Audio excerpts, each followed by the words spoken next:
So, hello and welcome to the first Producers Roundtable. My name is Celeste Moriae. I'm from Croatia.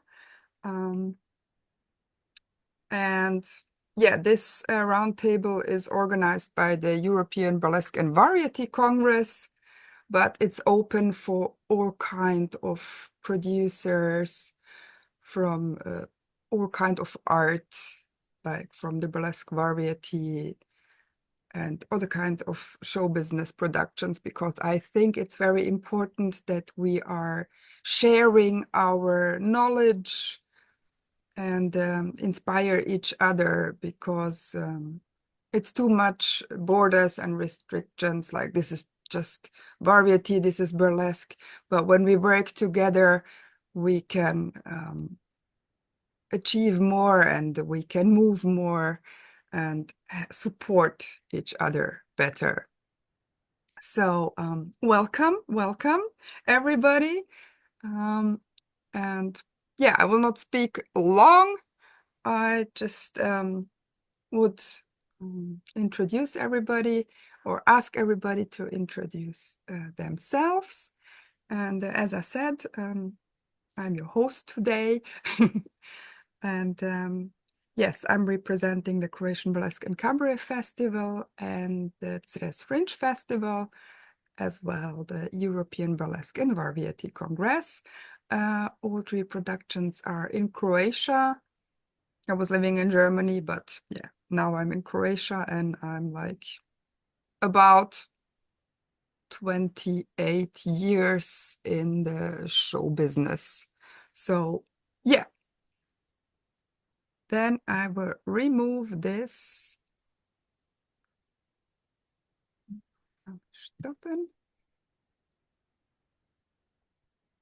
And we'll start. I will ask you everybody to mute your microphones, please, just to avoid some echo or any disturbances. And then I will say if Lila is ready and if you are okay, then I would like to start with Lila, and then you can introduce yourself. Where are you from? What production are you representing?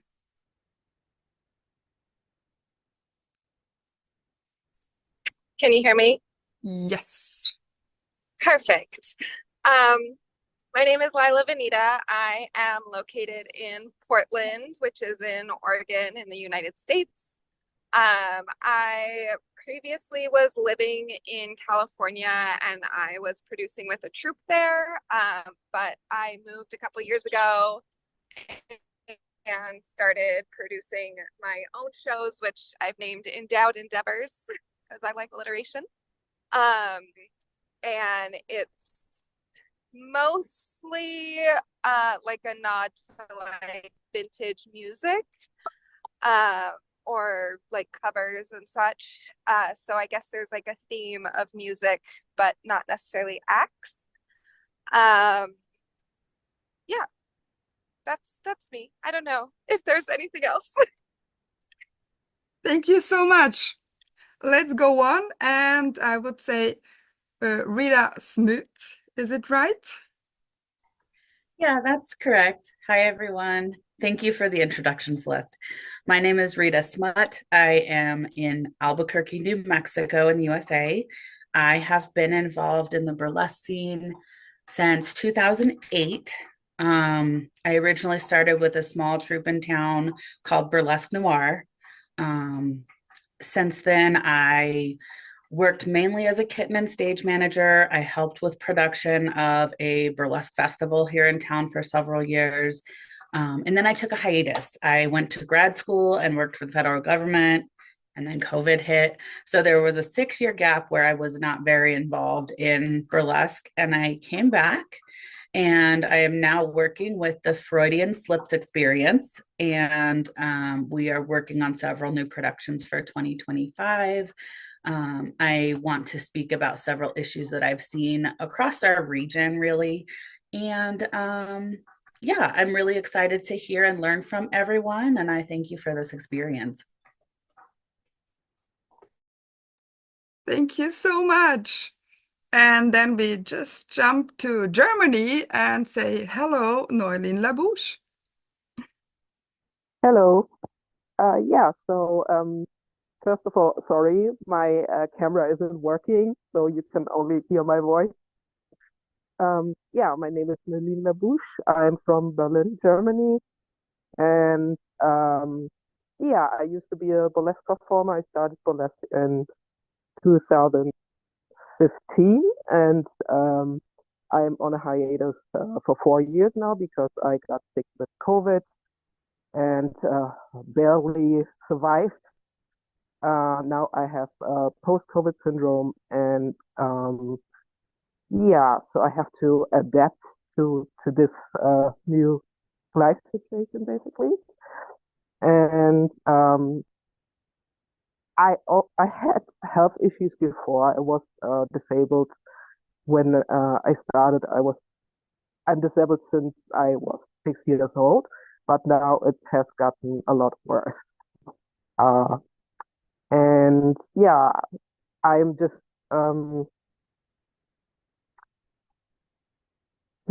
how can I say that? I just think there's a lack of inclusivity when it comes to disabled performers, and there's a lack of accessibility, even though Berlin is a very big city and there are a lot of different events and a lot of different venues. Most of them are just not accessible. And that's something I really think should change. Thank you, Noéline. I see we have 2 more or 3 more in the live. If you want to introduce yourself too, I would love that. Hi, my name's Frisky Business. I live in the same town as Rita. I'm in Albuquerque, New Mexico in the Southwest US. I've been involved in burlesque for about 9 years. I started in a much smaller city, and we were really there was one small little burlesque troupe, and that it fizzled because it was a very conservative area. And so about 2 years ago, I moved to Albuquerque, and have been very excited to get involved with the groups here. And then I work with the New Mexico Burlesque Festival now. So I don't have any topics to bring per se, but I just want to discuss and share and learn and network with everybody in that respect. So thank you for having this event. Wonderful. And I see Stockholm joined us too. I know you didn't register to speak about something, but if you want to introduce yourself, feel free. Yes, hi. No, we didn't really register, but it's nice to be here. I'm Freudian Frauke, and JP Bishop. yeah. Hi. And we run the Stockholm Burlesque Festival and a big kind of burlesque and cabaret and jazz evening called Freudian Frauke Presents in Stockholm. And I've been doing burlesque as a performer and a producer for 15 years, and we run the festival for 12. Yeah. Or more. Yeah. And the club's for 15. Yeah. So we always think it's really nice to connect to other people, and especially around production. And I don't know if we have anything to literally present, but it is interesting how the cultural scene is seen, and especially for an independent art form like burlesque usually is. So we're here to dip our feet in. Thank you for having us. Yeah, and one thing is that any feedback about how to improve the European producers website, which is where this was posted up. Well, that has a been group, going, you mean? Yeah. There's a Facebook group. There's the Facebook group. Yeah. Yeah, not a European website. Producers. It's just group. Yeah. Yeah. Whatever. But yeah, so there's things like that because is that working? Things like when performers come to Europe, how effective is that? I mean, we've had several performers who we kind of passed around the group, for instance. Yeah, so you're talking about inter-country collaborations. Yeah, that's something interesting for us. Yeah, and also we'd like to know how people are coping with the the economy at the moment, because it's really crippling us. We have a lot to say. Thank you. Okay, wonderful. So, thank you. Thank you also for introducing yourself, even if you wasn't announced. But I'm very happy you joined us. And I would say, as Lila Vanita is driving, and we don't know if she will lose her connection, I would ask her to present her topic at first, so we can go and start right now into the discussion. Hello, I'm Lila, and I guess my kind of broad topic is creating spaces where people can create their art, kind of how they see their art and how they would like to present it. Creating space where people are interested in seeing that from an audience perspective. And then I guess a little bit more specifically is, and it might just be like my transition from going from a troupe to moving to a place where there's lots of shows, but many are themed, is people creating stuff that may apply to only a few shows versus maybe something that they are more inspired by personally. And then I guess, yeah, how that translates to performing those pieces more than once.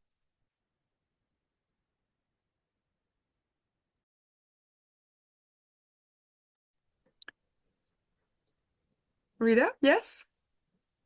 So Lila, I can totally commiserate with that. I do see a lot of themed shows here in New Mexico, and I do feel it is limiting in some aspects.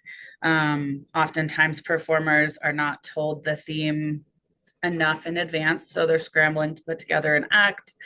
And then, like you said, they're not able to generally use that act multiple times unless it's the same time next year.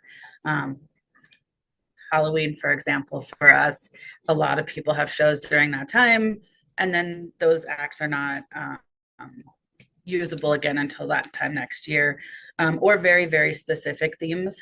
One thing that my burlesque group is trying to do is to create more of a variety show where we include drag and variety performers and leave it more conceptual rather than thematic.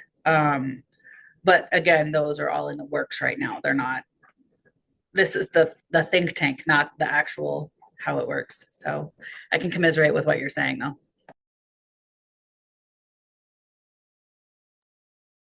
I also think there's a lot of theme-based productions. What is nice, like we had this year also a theme-based festival. It was a whole horror-themed thing, but we really try to be open and really like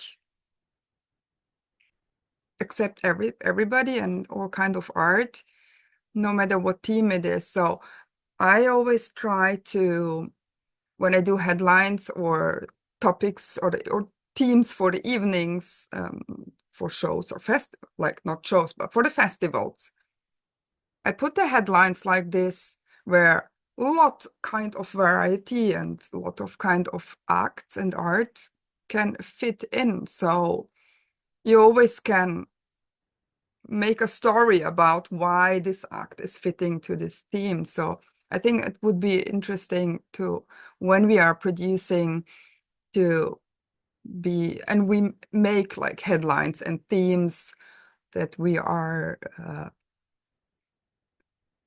checking out, like, okay, this act is amazing, but it don't fit the theme, but how can we create a story that this act is actually fitting into the theme? I think this is something, so, and it's also interesting for the audience. It's having a good mix up. Frisky, yes, please. Here we go. Yeah, to your point, I think it's a little bit of talking between your producer and your performer of how literal is this theme? Is this theme, you know, we have to stick to it in the straightest interpretation of it, or are we okay with things that are tangentially related, or like you said, kind of telling that story to kind of bring in those acts? So I think as a producer, you have to decide, like, is this very literal, or do I want that kind of big, broader conception? And then as a performer, I think it's harder, I think, a little bit when you're newer because, you know, you don't have that larger repertoire to draw from. But like being flexible with performers that maybe this act is normally done in a very like classic theme, but I'm going to add some extra costume pieces or a little bit of a flair to the choreography so that it fits this theme now. So you're not recreating an act from scratch that you're never going to use again. It's maybe an act that you do a few times a year, but this time you do your makeup differently, you do different jewelry and different accent pieces so that it fits a theme, and then you can put it out on the stage a little bit more often. I think that's a way to be flexible with it too. Thank you. Somebody else?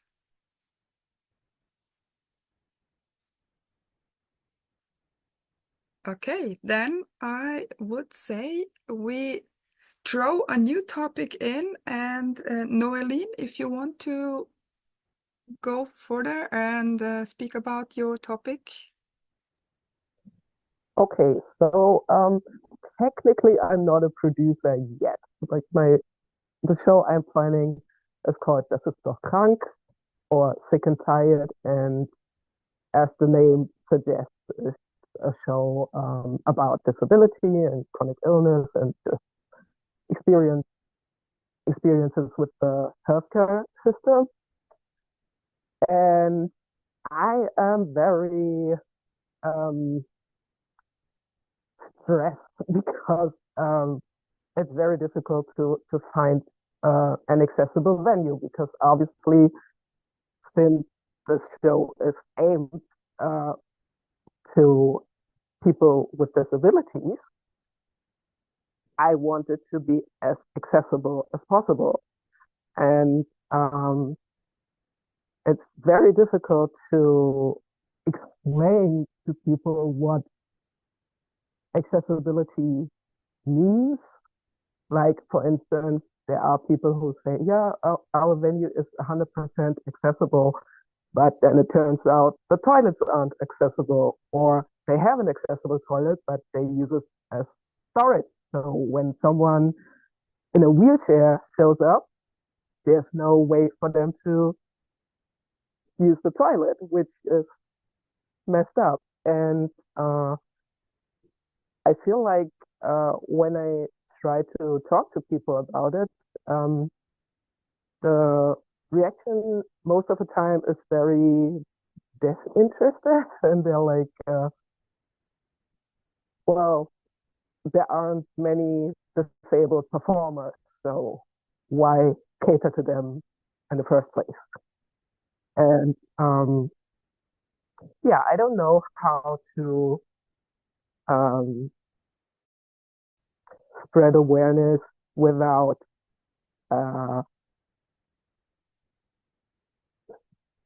being mean, basically, because it really pisses me off.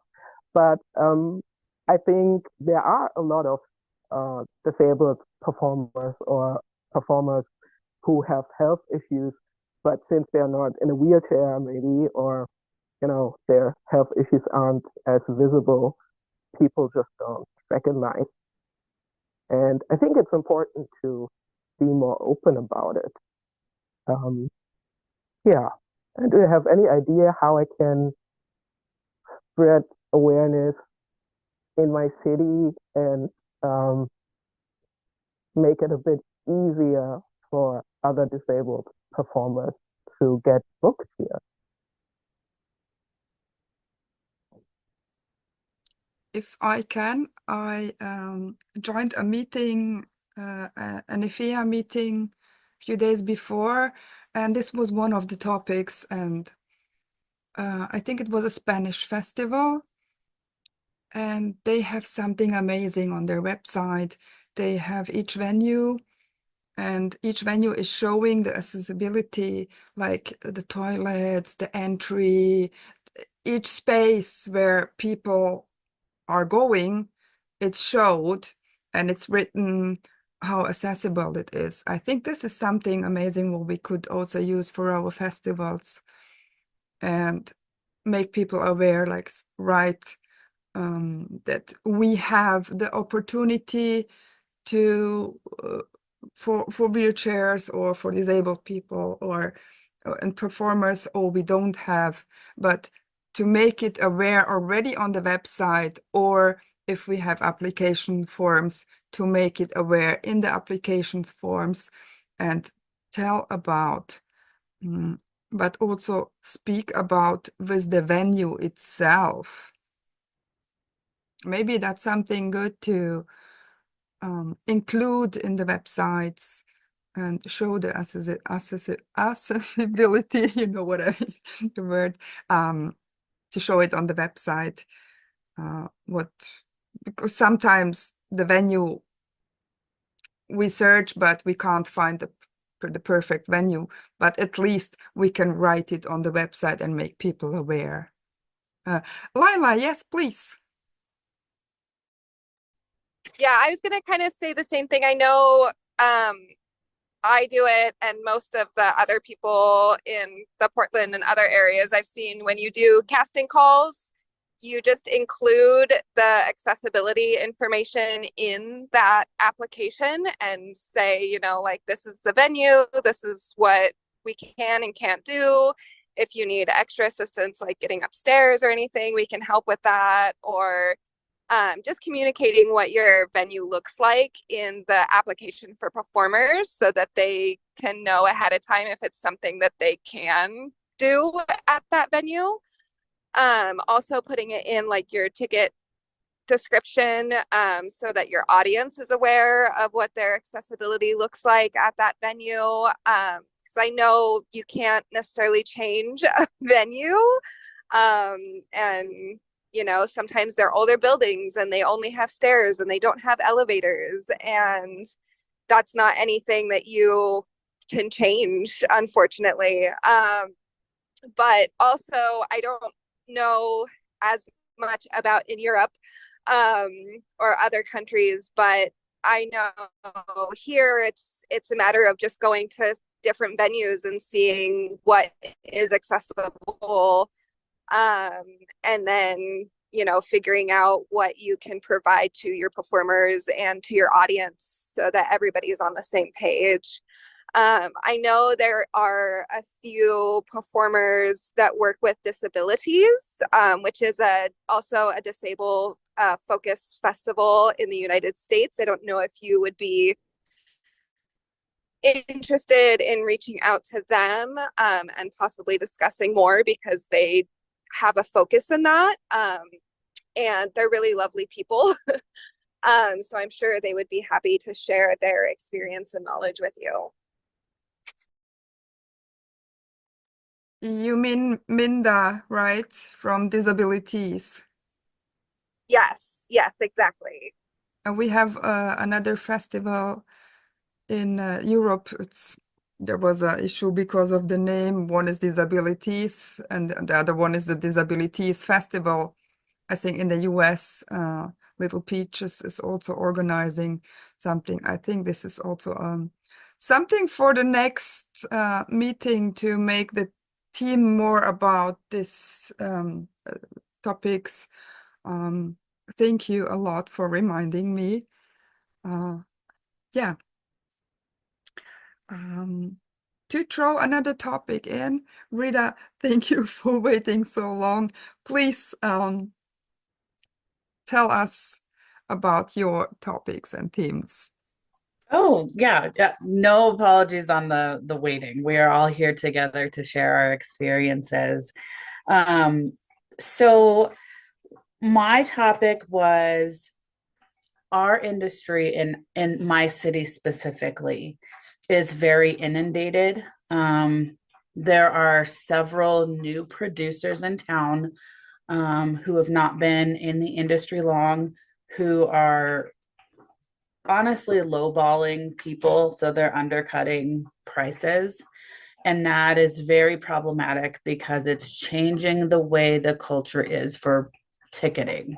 We're seeing a decline in early ticket sales, and tipping culture is here. Now, I will preface this with saying a lot of the shows in Albuquerque right now are not theater productions. They're more bar style productions. And so that could also be that change as well.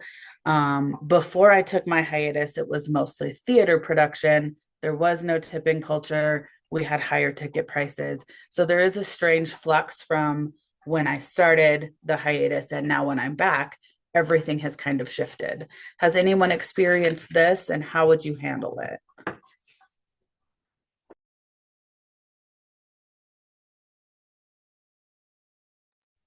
Can we say something? Yes, please. Yeah. I'm sure we both have stuff to say, but I think it's like, it feels like it's two different issues. One is the thing of like new producers coming in and maybe is not doing what you or, you know, we would see as best practice, and then it's how to deal with them. And then the other issue is like, okay, prices are going down, like tipping culture going down, prices are going down. And for the kind of first problem, I mean, it's really difficult because, you know, we have had that in Sweden. It has gone kind of up and down. And it's not like I have this like, do this and it will be fine. But what we have tried to do, because we have done events the longest in Sweden, and we have really seen that, you know, happen. And then kind of after a few years, it happens again when the next generation comes. And what we have tried to do is to be very like open and welcoming, but also quite like clear with what we think. So we have done in the past, like invited, you know, because Sweden is not a big city, it's like 1.5 million people or something. So we have just been like invited the other producers and just been like, let's have a talk. And because in every scene there can always be a little bit like, you know, drama, but we have always tried to like be above the drama and then just be like, let's talk about it. And it's always easier face to face, or at least some sort of, like we do here as well, like some sort of idea of meeting. And the kind of follow up to that is also we have arranged a kind of Facebook group, or, you know, whatever group works. But we had an email list from the beginning where we were very clear with like, we think it's a good idea to check dates with each other, you know, or like, so we kind of, so that, and of course, sometimes dates clash anyway, but the idea from us has always been like, let's work together. And even though it doesn't always work, it kind of works better than not doing it, I think. And yeah. Well, I would say that we don't have a problem with smaller brands. We have a problem with bigger entertainment brands who come in and want to do a kind of burlesque show like an international brand, and then kind of position themselves before our events. Yeah. I mean, so it's like it can work both ways. Yeah. If it's someone who's got a lot of money behind them and it's a big organization, there's really nothing you can do. But obviously, if it's in the local community, it's not calling people out, but you can communicate with them. And often people are actually quite, you know, they're quite agreeable. Yeah, I always feel like it's easier to kind of talk nice, you know, and also explain why it's problematic. Yeah. You know, it's like, it's bad for everybody if the prices goes down, obviously. But they don't always see it like that. So it's it's a very delicate, and I think it has happened I mean, I talked to a friend in another country recently, like I think it happens a lot. But yeah, I would suggest, and also one thing that we do, which I don't do all the time because it's, you know, a lot of work, but it's also to kind of try to foster a community of like sharing each other's things. And so like I do our social media, like we share most other things, but then there is also the idea of like, it needs to be fair. If it's absolutely unfair, why would we share it? So it's a kind of like, we can all win if we talk about the working conditions a little bit. But again, it's not perfect. But the other thing with the dropping prices is that this is something we're really struggling with, because obviously there's kind of Netflix and chill, there's the global situation and people's kind of fear of that and frustration with that. there's rising costs. I mean, in Sweden, I don't know about how it is for everybody else, but our food prices and energy prices are still through the roof. And people really are leaving they're buying tickets right to the last minute. And a lot of people are just skipping buying tickets. So it's become very erratic, and we run quite big events. So for us, the risk is extremely high, and the potential loss could be quite disastrous. So it's kind of scary times. I don't know how anybody else is. Yeah, that's harder to kind of say a solution, because I think there isn't a solid solution, because people have less money to spend. Yeah. And then obviously you kind of show how great you are. Yeah. Yeah, thank you. Thank you. I think it's also it depends what kind of production it is. But as you say, speaking together with everybody is amazing, and it's really, really great. And it's how it should be, because we are a community. We are such a little community. We are huge, but we are still a little family in the whole world. And there are still people in the world who don't know what burlesque is. And so speaking with each other, having conversations and reaching out to each other is something what should be normal.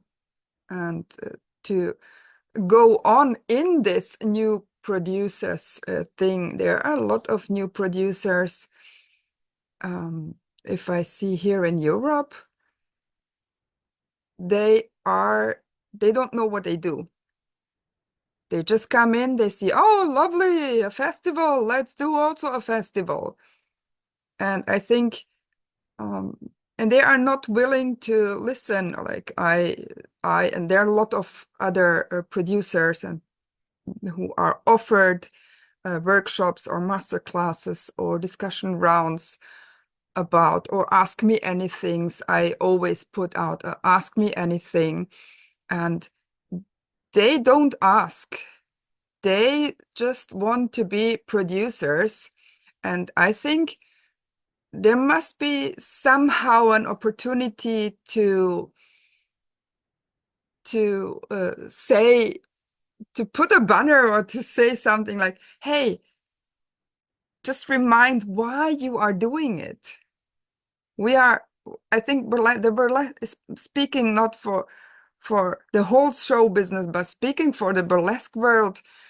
It's something what you do from out of your soul, and you do it not to be famous or you do it for the community, and you do something good to uplift other performers but to be also respectful. And I see a lot of new productions, and now I'm going a little bit further in this topic, newer productions who are not respectful, and they even don't know, because they don't travel, they don't listen, they don't read, and they don't ask or speak with other producers. And this is also a big, big, big theme. How can we make them aware? How can we make them willing to listen?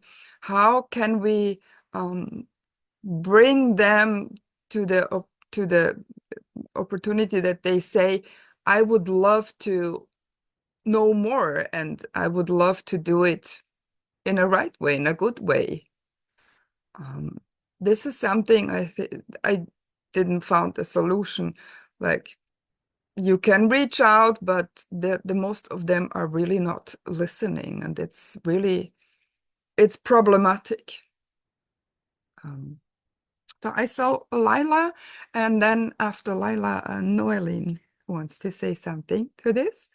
Lila, please.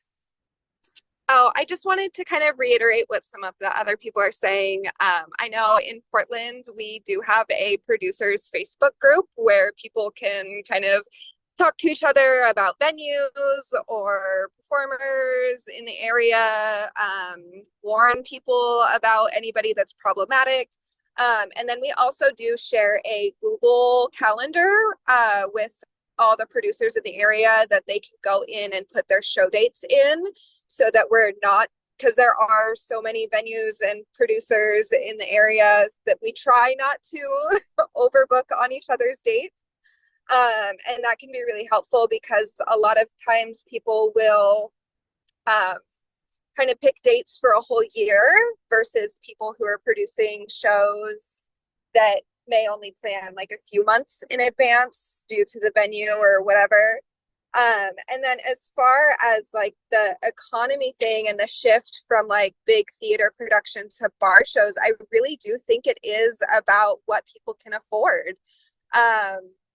I think you can afford to put on a show at a bar, and it's going to be less out of your pocket than putting a show on at a theater necessarily if you don't have a connection or a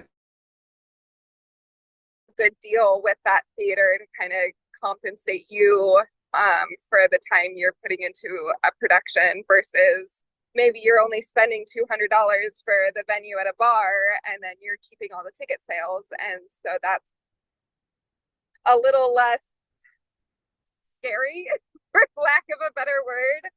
I think it really is that people, even producers, can't afford to do big theater shows. And so that is probably, I think, a big reason in why there's such a shift in that is just the affordability across the board. You know, if you're out $200 and then performance fees versus however much a theater is going to cost you, yeah, I think it's just harder because people are buying tickets at the last minute, and then you don't know if you're going to be able to even pay people or not.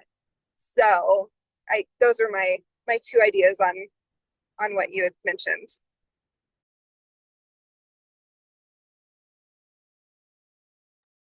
Thank you. Noéline, please. Yeah, I just wanted to say, I think because you said, what can we do to make new producers listen, start research before they start doing a show, basically. I think the possibility to get in touch with other people is already there, but sometimes people are just not really interested in, getting in touch with others. I think that's something that we can't really change. That is something that has to do with them and their ambitions. But yeah, here in Germany, we have a ton of burlesque schools. Like in Berlin alone, there are 4 different schools. And the people who teach there are most of the time very experienced, and all that people have to do, because most people in Germany who start producing, they start doing workshops in these kind of schools. So everything they have to do is talk to the people who work there, to the teachers, and that's a great opportunity to learn something. That's why these schools are there. But if these opportunities aren't, if someone decides, okay, I don't care, I just do my thing, then there's not much we can do.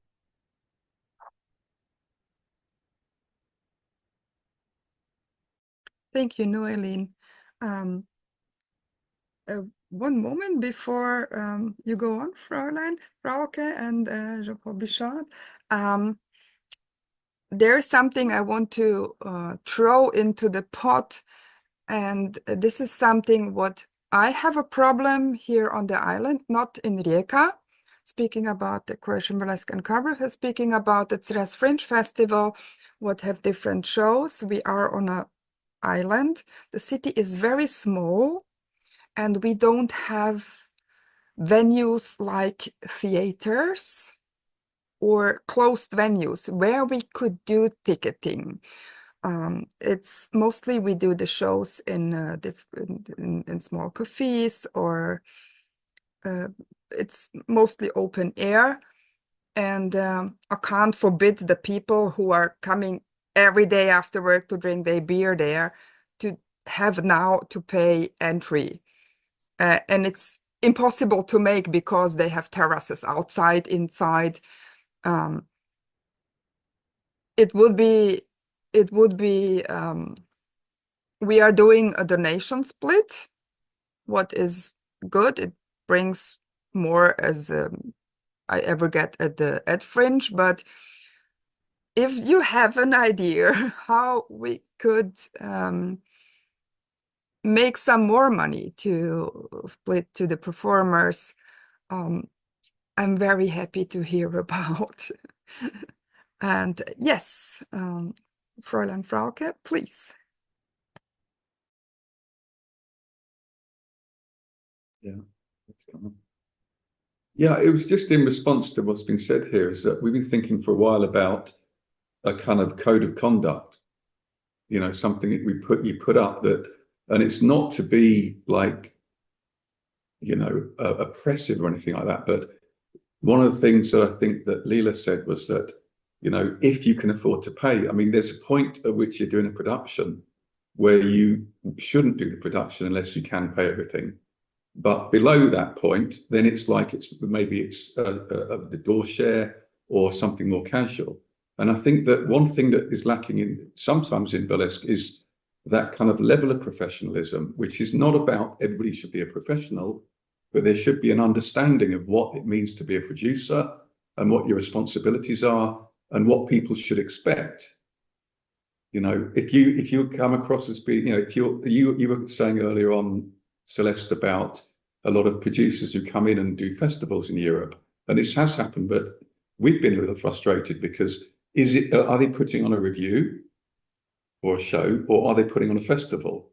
You know, what's the level of community outreach, or what's the level of networking, or what's the hierarchy that's happening? You know, and those are kind of things that I think could be kind of casually codified. So people, you know, it doesn't mean that people have to join an association or sign a charter or anything, but there could be something out there that where people could come and kind of say, well, okay, if I want to be a producer, then this is a great, some guidance, you know, some guidelines. I don't know. That's my suggestion. I really love that. Maybe we could put an Google Drive document together and just share or write in it what we think, what is important, and what helped us. That's a very good idea. I will make a note about that. I have another topic to throw into the pot, and this is I heard it in other countries too. I live in a country what is very let's say conservative. I don't will say small-minded, I will say conservative. It depends on the area where we are. People are open-minded, like where I have the festival in Rijeka. It's the most open-minded community there, and people love what we do. They are coming 1 hour with the catamaran on the island where I live now. People are going crazy, and last year we had a huge discussion, and it was going through all the media how I could dare to bring burlesque to the island, and children can see that, and these people are walking around the cities, and how could I do that? And I tried to make some exhibitions. I try to teach. I really speak about it to show people what the meaning behind of it is. and why we are doing this, and to explain that it's not just burlesque, it's a lot of other kind of performance and art. People are not listening, and this is a big problem. And I don't want to give up, and I will not give up, because I see people love it. It's a kind of festival and retreat in one. It's a small fringe. We are going now into our 4th year, and I just see people love it, and people are coming from all over the world, and they are coming back. And I would love to. We have now restrictions that we can't do our shows on the terraces openly. So we have an open air cinema, but it's a closed venue. It's open, but there is a fence, like a wall around, so not everybody can see it.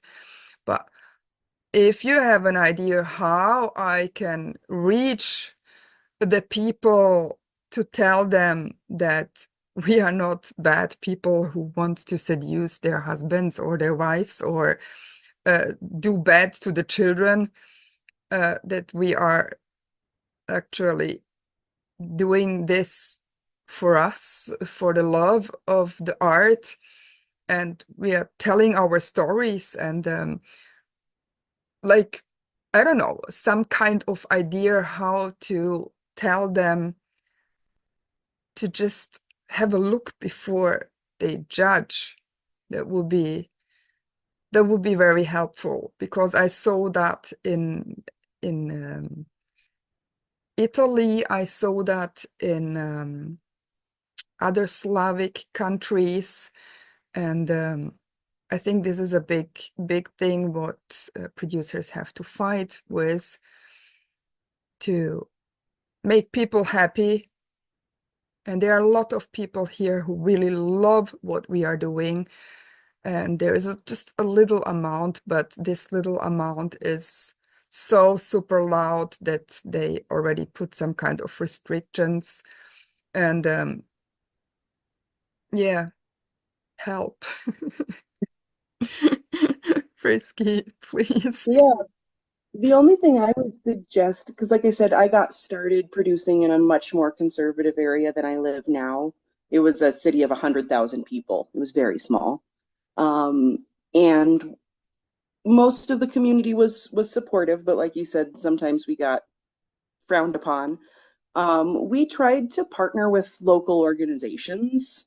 We worked with like a local dog rescue to raise money and awareness for their cause. We partnered with a local women's shelter to raise money and donate goods to their cause. And I think those little outreach moments helped get our name out there in a positive way. So people were seeing that burlesque was helping their community. And like you said, we're not just running around naked. We're benefiting the community. It's mutual then. So I don't know if maybe, there's people you could partner with that would be willing to say. I will caution though, there was one organization we reached out to that we wanted to do a fundraiser for, and they said, no, we don't want our name associated with y'all, even though we wanted to give them money. But maybe if you can find someone, that's maybe already a performer in your community that has a tie out. But maybe there's some local organizations there that you could partner with to kind of build that goodwill. Yeah, the thing is here that we are the biggest island in Croatia, and Sure. the whole island have around 3,000 people who live here. And the city is about 2,700 people, and the rest is so, and this is it's really small, but I don't want to move it, because I think it's a very magical and special place, and it gives That's people a huge challenge for sure. Yeah. Yes. And the thing is, like, you have to imagine, it's really like years before, like the old grandmas are watching, and if everybody wants, but they don't do it because what will the other people say about them? So they are running with everybody to just avoid stress. And I'm Yeah. the rebel here, like, going and bringing crazy people and funny people and like all kind of genders and like we welcome everybody and all kind of art and I just found out people love it and I had a lady, she was I think about 70 years old, and she came to me and said, Celeste, you know, if I want to do that too. I love it. I saw it the first time and I want to do it too, but not here on the island. It's and it's like, it helps people. It helps people and it brings people to tell like, oh my gosh, finally it's the first time I feel good in my body because I see all the body types you brought on stage and they feel free and they make me free. And this is something what I want to explain, that we are doing so much more as just having fun on stage or in the city. But yeah, maybe reaching out to other organizations, a whole countrywide. I try a lot, but it's, yeah, I go on my search. Sending all the good wishes, because it sounds like you've got a really good cause there, and I hope that you get some traction. Thank you. Rita, yes, please. I will just jump back to you mentioning how you could increase cost or increase tips and tickets and that sort of thing. So one thing that I've seen in our community, which is really an interesting and positive shift from when we were doing just the more theater stuff, is that when we have a production, when we advertise a show, we encourage that tipping culture at the time of the posting. So when we put out our poster, it says, hey, this is who the performers are going to be. It's going to be here at this time, at this venue. That's when we can plug in Lila's mention about accessibility. And then under that, you would say, please bring tips for performers. And we do have a cast member that goes around and collects tips after each performance. Or in some venues or some cases, the performer themselves will go around and collect their tips. And then it varies, right? So there are some shows where those tips go to that performer. There are other shows where those tips are pooled and then everybody gets an equal split from there. But that may be a way to help increase for your performers. Yeah, that's how we do it at the Fringe. Like we have a hut or a pot, and then we are running around, like our stage manager is running around, and everybody's throwing. Like people are really willing to pay, and I think they pay more. Some of them put more in the hat as they will pay for a ticket. So really, really happy with this, but yeah, it could be more. Always, but it's we have also to think like this year last year we had like 1 week to 10 days, 2 to 3 shows per night, and people are tipping all the time, and we are not really a really rich country, so, and I'm not doing it in the tourist season, so. But yeah, I think collecting afterwards, but also doing it right after each performance to announce it. I also love that idea for my other festival. Thank you. Lila, please. Yes.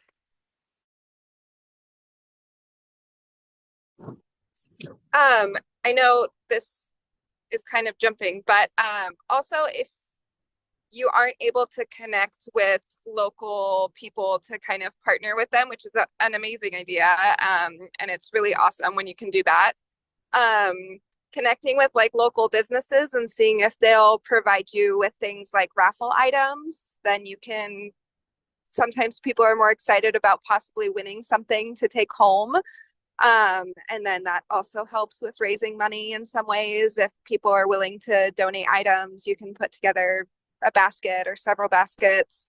I've also seen, we call it like a 50-50 raffle, where basically people buy tickets and half of that money goes to your performers and half of that money goes back to the person who wins. So if you have the capacity to do something like that, that may support as well.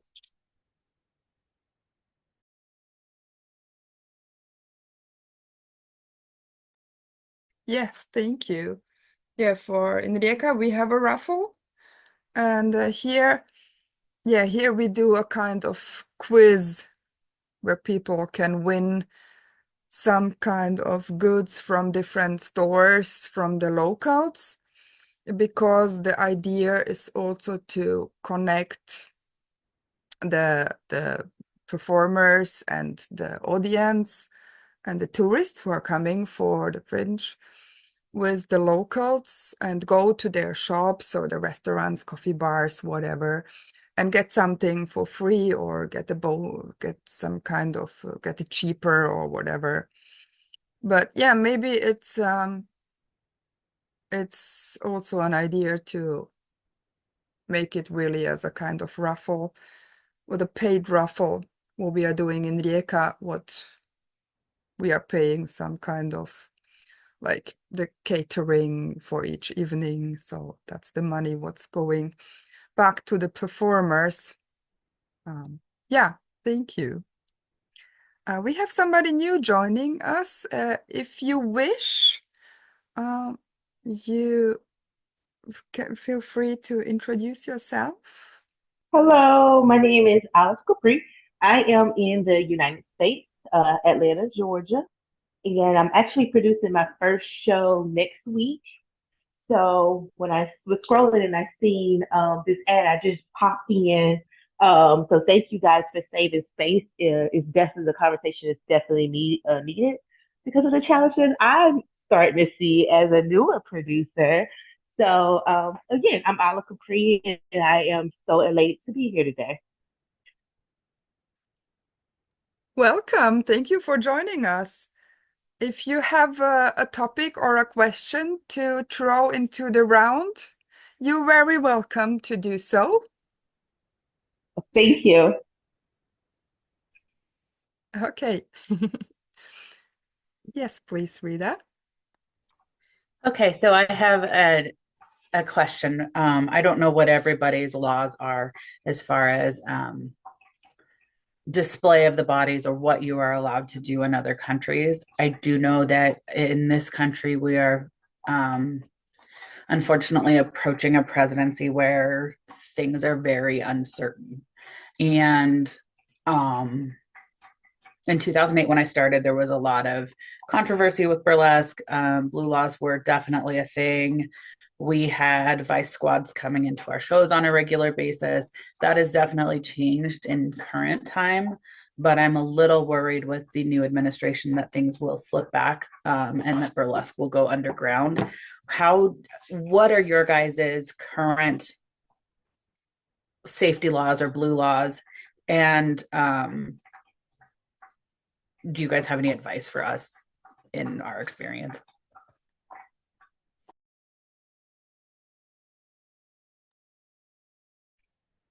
Anyone? To speak about here, we are not allowed to have strip shows or sex work in Croatia, but it's okay to have nudity on stage if it's closed, so there is no restrictions. I remember when I wanted to go to US, it depends on the state. There was not allowed to wear a string tanga or to show a bit of your ass or something. Like, that's no problem here. Like, when I walk 30 minutes, I'm on the nude beach. So it's really like open for everybody. But maybe if there is a, I don't know if it's possible, but how, if you have this closed venue to get a kind of allowance that you are able to show the whole show as you wish, and it stays behind closed walls, some kind of agreement. I don't know if that is possible. But yeah, let's go to Stockholm. Yeah, we in a similar way, we're allowed full nudity on stage if it's an artistic expression, if it's not like a paid sex show. There are sex clubs, but in Sweden, prostitution is outlawed, or it's illegal for the buyer. So it causes a lot of kind of issues for sex workers. And I think the thing is that we're coming to a point. I'm doing a course at the moment called The Aesthetics of Resistance, and it's kind of about this. It's about oppressive regimes and how people produce art in oppressive times. And I do think that we're coming to a point when people may have to start doing things like, you book it in another name and you break the law and you take the risk of whether you get, go to court. And I mean, I'm not condoning that, but I'm saying I think that there comes a point in society when I think people do have to start saying, what is my art worth and what am I willing to do to achieve it? And a lot of the times I think things can fly under the radar. I mean, I'm a filmmaker and I do a lot of stuff under the radar. I mean, not illegally, but, on that kind of gray area where you kind of shouldn't do stuff, but you kind of go, if I'm going to ask, then it's going to take me weeks to get a permit, or, so I think we're really, and we really feel for you in the States. I mean, it's a terrible, terrible time, much worse than last time. And then, if there's support that we can offer, and if it's just any kind of support, then, which we've been kind of really thinking about with our friends and our networks. And if it's just emotional support, then fine, but really with that thing of like also solidarity of like, if you do take a risk, that obviously you're the one that's going to take the consequences, but know that there are other people that do support you in that, it's not just kind of thoughts and prayers or that kind of bullshit. So yeah. But also the thing of building community, like like the kind of civil obedience, if that has to come to that, it's hard to kind of do it like this, but at least like try to connect to each other. And it's like with a lot of protest. Yeah, exactly. And if a lot of people do it, if all of us were to stand up and take our tops off at the same time, it would be more impactful obviously than if one person do it. So it's also kind of but yeah, I mean, it's very also hard to sit in Sweden and because it is obviously very very different and very like serious. So it's kind of like, yeah, do this, but it's it's easier said than done in a way. But yeah, thanks. Thank you for that. I really appreciate it.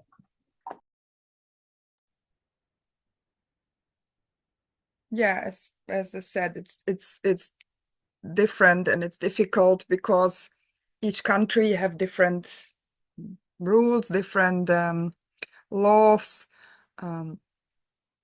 But yeah, I made a kind of agreement with the city that I'm allowed to do whatever I want if it's behind closed walls. I just need to announce.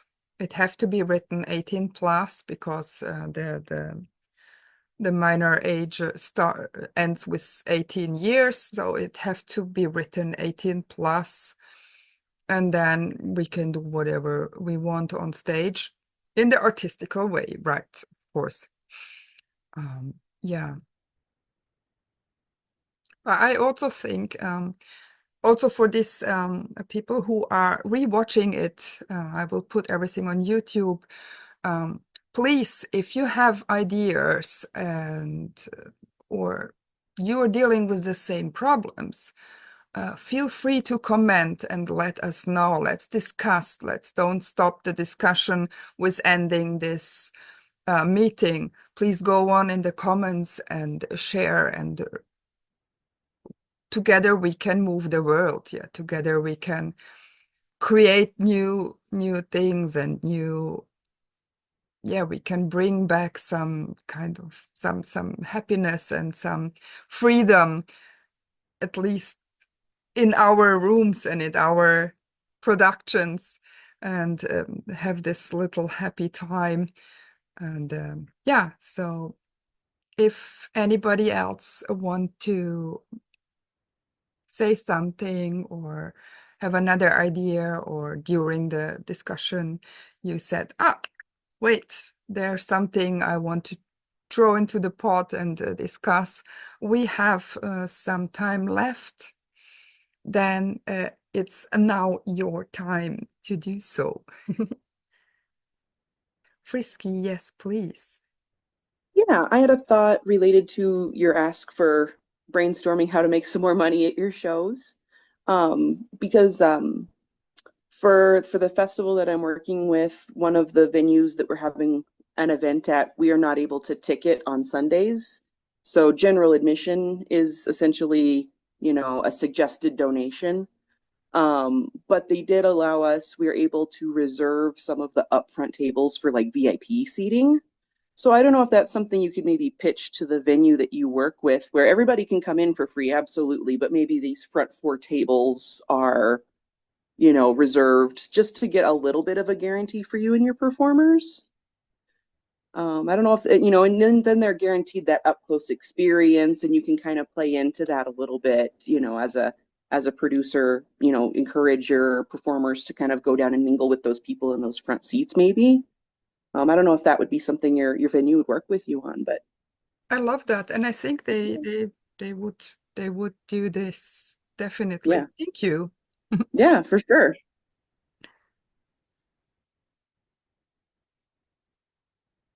Okay, then I would say thank you everybody for joining. Thank you for sharing and giving us a part of yourself and what you are dealing with or what you want to change. I would love to do these meetings at least every second month, maybe every month, but every second month, because I think there's always new ideas coming up. There's always new, or we try things, what we have discussed, and then we can meet again and say, hey, look, that works very well, or no, that didn't work out because of, and share it with the community. And yes, please. I see the comment from Olive. Yes, of course. And so these videos will be on YouTube. And yes, as I said, please comment. Feel free to reach out if you want. There will be an email under the video. And I'm also thinking about, I made some notes. I'm also thinking about what I really love is the idea to making a Google Sheet where producers can share advice, what we are dealing, and what we can give new producers to help them making the work right. Or like if we have ideas, just putting in it. I will post that link into the Facebook event, but also under the video. And we already have some Facebook groups, but maybe we can start a group what is not for advertisement, but it's just for like meetings, sharing knowledge, and so I will think about that, and will love if you join me or us again when we are doing this again. So thank you everyone for joining, for your time, for your wonderful words, for your ideas and everything. And yes, I would say have a wonderful evening, morning, day, wherever you are watching from. And thank you so much. And if somebody wants to say something, you can. Otherwise, I will say goodbye and thank you so much. Thank you, Celeste, Bye. for creating Nice this to meet wonderful everybody. space. Thank you. Y'all have a good one.